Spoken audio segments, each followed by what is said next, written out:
Good morning po sa inyo lahat. Isa pang muli yugto na ating daily Bible blessings.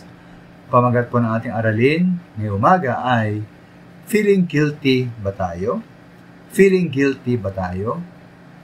Tunay po isang napalaking pagkapala o blessing na sa kadami-dami po ng mga tao, kailangan po sariling pagkapasya at nais ng Diyos, tayo po kanyang pinili para maligtas.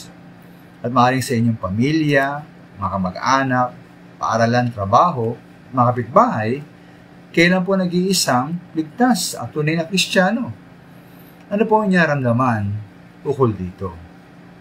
Noong po August 22 ng taong ito, nabasa ko po sa isang article sa BBC News ang ukol sa isang bahay na may pulang bubong sa Lahaina, Maui, Hawaii.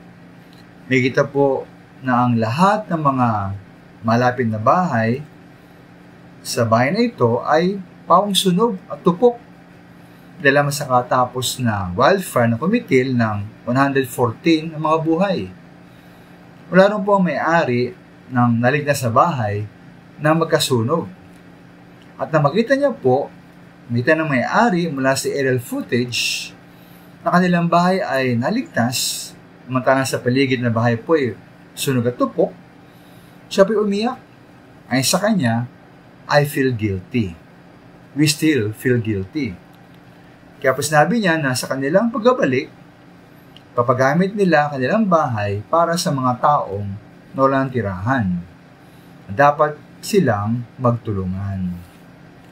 Kapag tiniisip mga minamahal na marami pa mga hindi ligtas at tiyak na mausunog sa impyerno, mga kilala natin, kaibigan, mahal sa buhay, kapitbahay, malibang sila po ay maging mga tunay na Kristiyano, ano po nararamdaman natin?